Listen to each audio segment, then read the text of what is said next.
다양한 바이오 이슈를 과학 기자의 시각으로 집중 분석하는 바이오 위클리 코너입니다. 오늘도 이성규 기자와 함께하겠습니다. 어서 오십시오. 어서 오세요. 네, 이번 주 소식 전해주시죠. 네, 코로나19 백신 관련 소식입니다. 영국 아스트라제네카가 자사의 백신이 그 영국에서 확산하는 변이 바이러스 예방에도 효과가 있을 것이라고 밝혔습니다. 네. 영국발 변이 바이러스가 확산하는 가운데 미국 제약사인 화이자와 모더나가 각각 변이 바이러스에 대한 백신의 효능 시험에 착수했습니다. 파우치 미국 전염병 연구소장과 에이자 미국 보건장관 등이 공개적으로 백신을 접종하며 백신 접종으로 코로나19 대유행이 끝날 것이라고 자신했습니다. 네. 네, 이번 바이오 위클리 소식도 백신 소식이 차지했네요.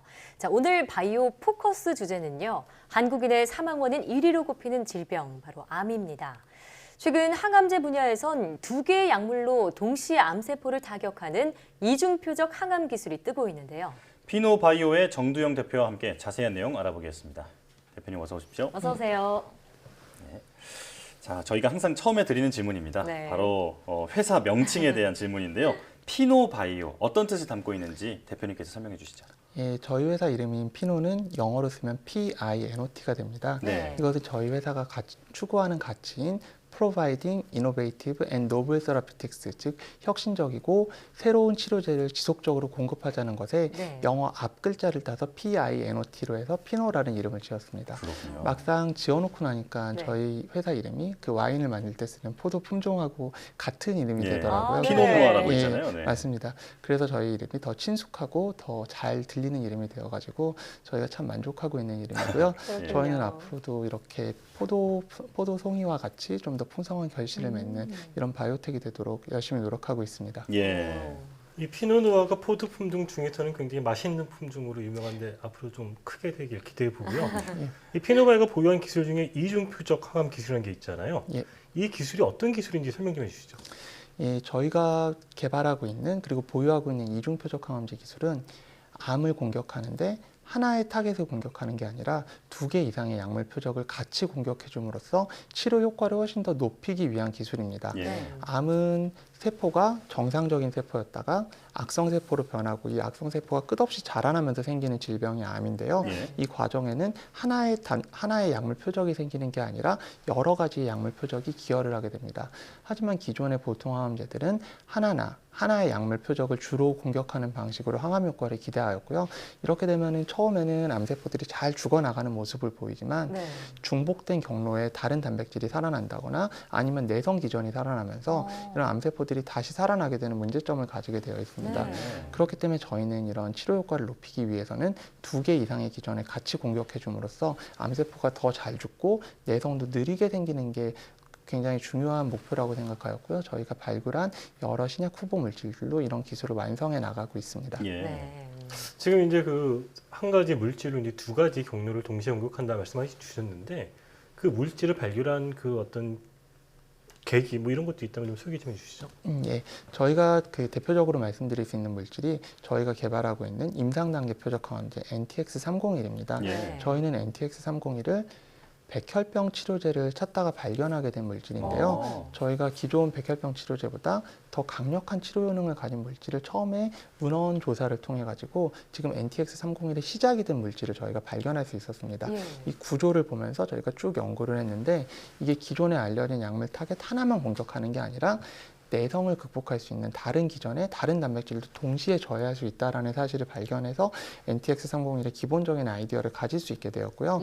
이 NTX301을 만들다 보니까 이렇게 두 가지 경로를 차단하기 때문에 예전 상용화된 백혈병 치료제보다 독성이 심할 수 있다는 지적을 받게 되어가지고 예. 그럼 어떻게 하면 암세포에만 선택적으로 전달할 수 있을까 이것을 고민해서 분자를 더 설계해서 완성에 이르게 되었습니다. 그래서 만들어진 물질이 저희 후보 물질 NTX301입니다. 예. 네. 지금 이제 그 암세포에만 선택적으로 전달하는 기술을 개발했다 그랬잖아요. 이제 이게 아마 그 ADC 기술을 말하는 것 같은데요. 이 ADC 기술이라는 게 어떤 거며 3세대 ADC라고 좀 하잖아요. 예. 그럼 기존 ADC도 어떤 차이점이 있는지도 설명 좀 해주시죠. 저희 NTX301은 그 ADC 기술은 정확히는 아니고요. 그냥 저희가 개발한 저분자 화합물이지만 암세포에서만 선택적으로 작용하는 특징을 가지고 있는 것이고요. 네. 그 외에도 저희가 말씀해 주신 대로 ADC 기술을 가지고는 있습니다. ADC라고 하는 것은 항체에 강력한 항암제를 결합해서 보다 선택적이고 더욱더 강한 항암 효과를 내기 위한 새로운 신약 개발 방법입니다. 예. 기존의 항체는 암세포만 선택적으로 공격은 할 수 있지만 세포를 잘 죽이지 못하는 문제가 있었고, 약물은 암세포는 잘 죽이지만 암세포만 죽이는 게 아니라 정상세포도 공격하는 문제점을 가지고 있었습니다. 예. 그러다 보니까 이 두 가지의 장점을 합쳐서 하나로 만들 필요성이 생기게 된 것이고요. 그 과정에서 생겨난 것이 ADC입니다. 네. 이런 항체 약물 복합체 ADC는 좀 굉장히 오랜 시간 동안 연구가 되어서 최근 들어서 꽃을 피우고 있는 신약 개발 플랫폼인데요. 예. 이런 ADC 개발을 크게 나눠보면 세 가지 세대로 분류할 수 있습니다. 네. 첫 번째 1세대 ADC는 항체에 단순히 강력한 약물을 단순히 접합시켜 놓은 형태의 약물들이었습니다. 네. 그러다 보니까 만들 때 균일하게 항상 동일한 ADC가 나오는 게 아니라 굉장히 복잡한 혼합물 형태로 약물이 나오게 돼서 품질 관리가 어려운 문제점이 있었고요. 예. 그리고 접합 기술이 아직 완벽하지 못해서 암세포에 가기 전에 그 독한 약물이 나오면서 우리 몸의 다른 기관을 공격하게 되는 문제점 등을 가지고 있었습니다. 그럼에도 불구하고 이 기술이 유망하다는 건 충분히 입증을 하였고요. 예. 이걸 개선하기 위해서 다음으로 나온 것이 제조 기술을 개선하는 것이었습니다. 암세포에 가기 전에는 약물이 방출되지 않는 굉장히 좋은 링커를 만들고, 그 다음에 딱 균일한 하나의 물질로 만들어지는 ADC를 만들기 위한 여러 가지 기술들을 많이 연구했고요. 예. 이런 2세대 ADC가 현재도 많이 개발되고 있고, 잘 아시는 국내 레고캠 바이오 같은 회사들이 이 분야를 선도하고 있습니다. 예. 근데 이런 문제점은 2세대 ADC를 열심히 개발하였지만 아직 문제점이 나오고 있었는데요. ADC에 사용하는 강한 약물이 그 암세포에만 선택적으로 전달됨에도 불구하고 네. 우리 몸에 미치는 독성이 굉장히 심각하다는 것이었습니다. 예. 동물 모델에서와는 다르게 사람으로 가면은 이게 치료 효과는 높지만 독성도 같이 심해지는 문제점을 가지게 있게 되었고요. 네. 이런 문제점을 극복하기 위해서 그러면은 너무 독한 약물을 쓰지 말자. 그냥 단독으로 써도 사람이 치료될 수 있는 약물을 쓰자라는 컨셉에서 나온 게 3세대 ADC입니다. 예. 이런 3세대 ADC는 일본의 다이치 상큐라든가 최근에 길리아드에 인수된 미국의 이뮤노메딕스 같은 회사들이 주로 개발을 하였고요.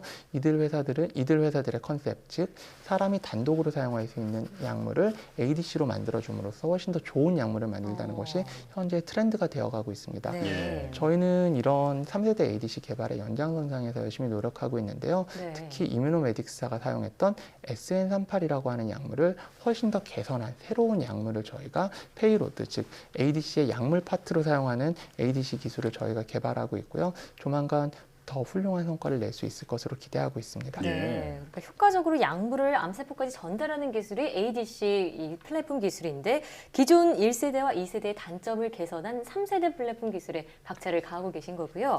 자, 이런 기술들을 바탕으로 미국에서 신약 개발 임상 시험을 2건을 현재 진행 중이라고 들었어요. 어떤 내용인지 소개해 주시죠.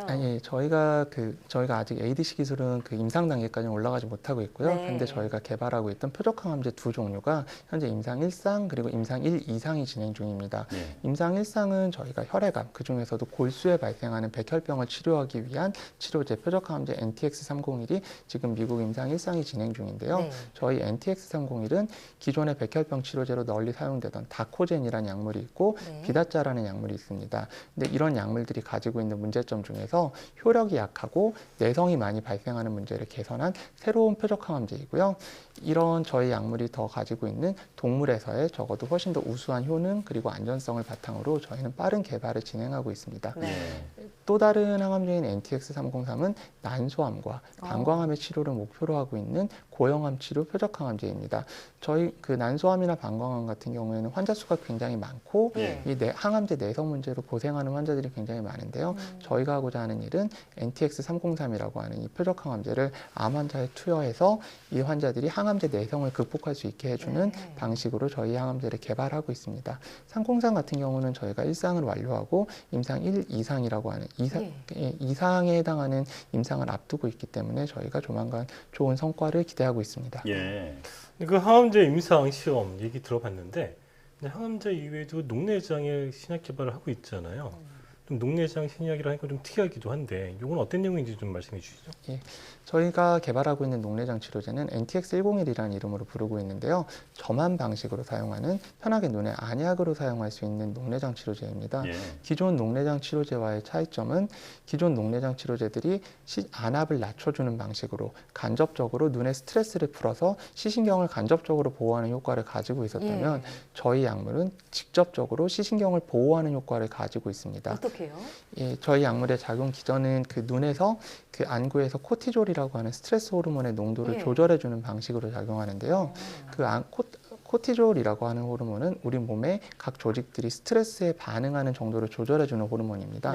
보통 때는 염증을 완화해주는 역할을 하는데 녹내장에 걸린 눈은 지속적으로 높은 농도의 코티졸에 노출되어 있다 보니까 부작용에 시달리게 됩니다. 그 부작용 중에 하나가 작은 상처도 커다랗게 증폭된다는 것인데요. 그 녹내장에 걸리게 되면은 안압이 걸렸다 풀렸다 걸렸다 풀렸다 하면서 조직의 눈에는 보이지 않지만 끊임없이 미세하게 출혈이라든가 여러 가지 상처가 지속적으로 발생하게 됩니다. 이때 과다한 코티졸 농도로 인해서 녹내장에 걸린 환자들은 이런 손상이 잘 회복되지 않는 문제점을 가지고 있습니다. 하지만 저희 약물을 사용하게 되면은 이런 코티졸의 농도를 정상 수준으로 떨어뜨려 주게 되고요. 이렇게 코티졸의 농도가 정상화되면서 우리 몸이 자체적으로 가지고 있는 조직 복구 기능이 다시 정상 수준까지 회복되게 됩니다. 이런 방법을 통해서 저희는 녹내장 환자에서도 이렇게 시신경을 보호할 수 있다라고 생각을 하고 있고요. 저희가 다양한 동물 실험, 그 중에서도 사람의 눈하고 아주 유사한 원숭이를 사용한 실험에서도 탁월한 시신경 보호 효과를 검증했기 때문에 저희가 조만간 진행될 임상 시험에서 빠르고 좋은 성과를 기대할 수 있습니다. 예.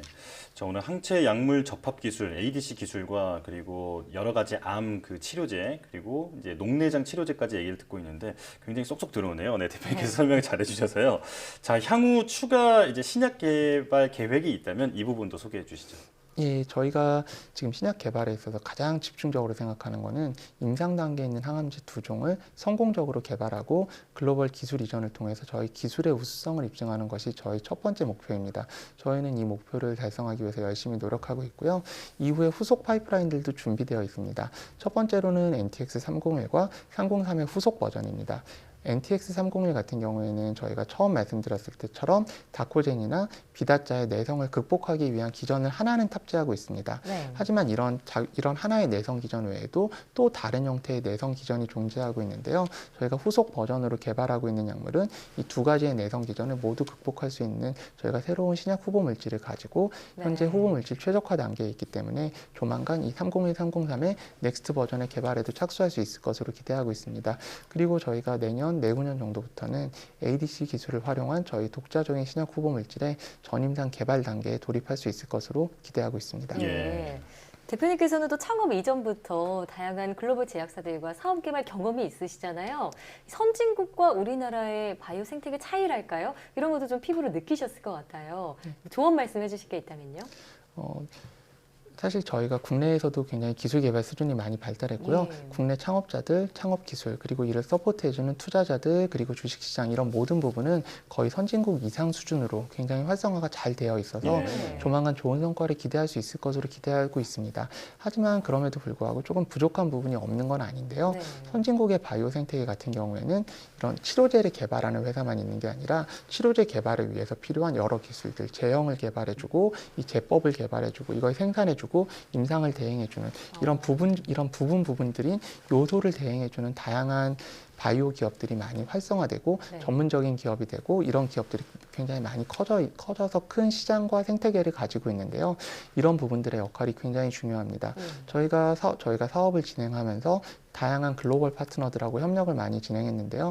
저희는 영어로 많이 소통을 하고 이렇게 다양한 글로벌 파트너들 중에 가장 우수한 데를 찾아서 일을 하고는 있지만 시차의 문제라든가 커뮤니케이션의 문제, 그다음에 지리적으로 멀리 떨어져 있는 것에서 오는 문제들을 완전히 극복하지는 못하고 있습니다. 그런 점에서 국내에 이런 좋은 파트너들이 점점 더 많아진다면은 좀 더 이렇게 신약 개발 사이클이라든가 아니면 신약 개발 속도 이런 것이 점점 더 빨라지면서 좀 더 건전한 생태계를 잘 만들 수 있을 것이라고 기대하고 있습니다. 이 제약 개발 과정의 분업화와 전문화를 통해서 좋은 파트너들이 생겼으면 좋겠다 이렇게 말씀해 주셨고요. 자, 암은 치료하기도 어렵지만 치료 과정에서 겪는 부작용 때문에 더 힘든 질병으로 알려져 있잖아요. 오늘 설명해 주신 이 피노바이오의 기술이 암 정복의 열쇠가 되길 바라겠습니다. 지금까지 피노바이오 정두영 대표이사 그리고 이성규 기자와 함께했습니다. 오늘 말씀 잘 들었습니다. 고맙습니다.